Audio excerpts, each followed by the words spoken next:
लहसुन को लेकर किसानों का कहना है कि जो लहसुन जावराम जब्त हुई थी वो लहसुन चाइना की है, लेकिन प्रशासन का ऐसा कहना है कि उसके डॉक्यूमेंट अफगानिस्तान के, वो प्रतिबंधित नहीं, इसलिए इसको छोड़ना पड़ेगी। इसको लेकर क्या कहेंगे सर?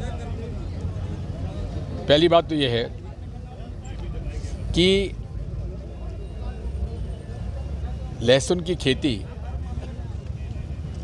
हमारे मध्य प्रदेश बढ़ती जा रही है और अब फसल आ रही है। फसल के समय अगर विदेशों से लहसुन आने लगेगी तो स्वाभाविक है कि लहसुन की फसल की कीमत गिरेगी। तो चाहे अफगानिस्तान से आई हो चाहे चीन से आई हो, क्या केंद्र सरकार ने विदेशों से लहसुन आने की इजाज़त दी है क्या?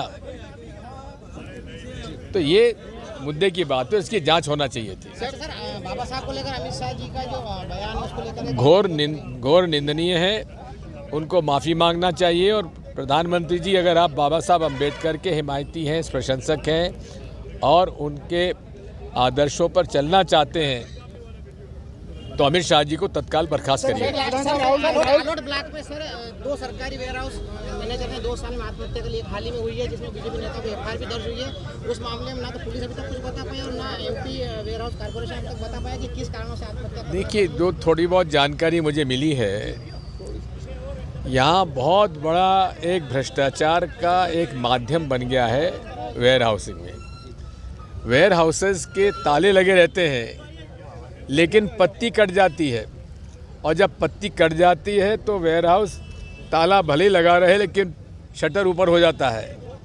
ये कला आलोट के भारतीय जनता पार्टी के वेयर हाउस ओनर्स ने इजाज़ कर ली है, जिसमें कि वे करोड़ों रुपए का माल चोरी कर रहे हैं और उनको भारतीय जनता पार्टी के बड़े नेताओं का संरक्षण है।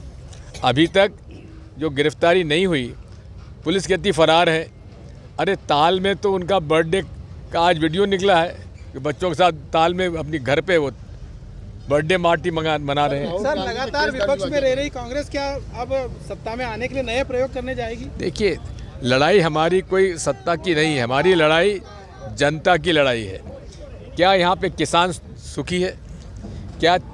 मैं तो आपसे पूछता हूँ कि महंगाई की मार आपके परिवार पे पड़ी कि नहीं पड़ी? डीजल महंगा, पेट्रोल महंगा, खाने का तेल महंगा, हर चीज़ महंगी। क्या आपके परिवार में महंगाई की मार नहीं पड़ी? क्या दवाई की कीमतें नहीं बढ़ी? क्या बच्चों के स्कूल फीस नहीं बढ़ी? तो कहने का मेरा मतलब ये है कि इस देश में लोअर और मिडिल क्लास का के परिवार में जो बचत होती थी और बचत से लोग अपना घर बनाते थे, जेवर बनाते थे, सामान खरीदते थे, बच्चों को पढ़ाते थे, वो बचत धीरे धीरे कम होती जा रही है।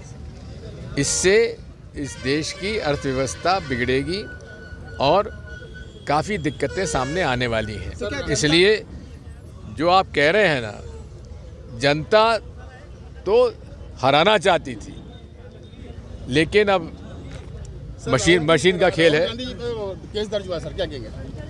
किस बात का केस दर्ज हुआ है? संसद में सर धक्का मुक्की किसने की? धक्का मुक्की करने वाले भी वही, गिरने वाले भी वही। एक भाजपा के सांसद पे दूसरा भाजपा का सांसद गिर गया। भाई, वहाँ कर क्या रहे थे आप लोग? किस बात का प्रदर्शन कर रहे थे? क्यों आप हमारा रास्ता रोक रहे थे? क्यों बदतमीजी कर रहे थे? क्यों गाली गलौज कर रहे थे? अब उनको तो अडानी जी को बचाना था। उनके ऊपर जो इंडिक्ट हुए हैं वो अमेरिका में भ्रष्टाचार के आरोप में, उन पे आरोप लगा है, उन पर चार्जशीट लगी है, उनमें उनको बुलावा आया है।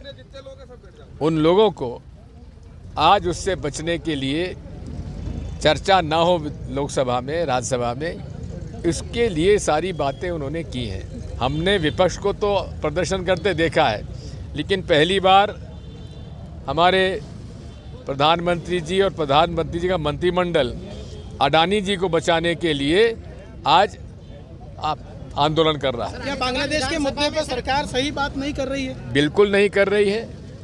अभी तक क्या किया? क्यों नहीं रोका? क्यों नहीं हमारे यहाँ से external affairs, foreign affairs minister जाते हैं वहाँ पर? क्यों नहीं प्रधानमंत्री जी डायरेक्टली वहाँ के मोहम्मद यूनुस साहब से बात करते हैं? ये कमज़ोरी है इस सरकार की। जो काम पाकिस्तान के साथ करती है सरकार, वो भेदभाव बांग्लादेश के साथ हो रहा है। बात यह है, हम हमेशा कहते हैं किसी भी देश में अल्पसंख्यक समुदाय का पूरा बचाव होना चाहिए। जिस प्रकार से हमारे हिंदू बांग्लादेश में प्रताड़ित किए जा रहे हैं,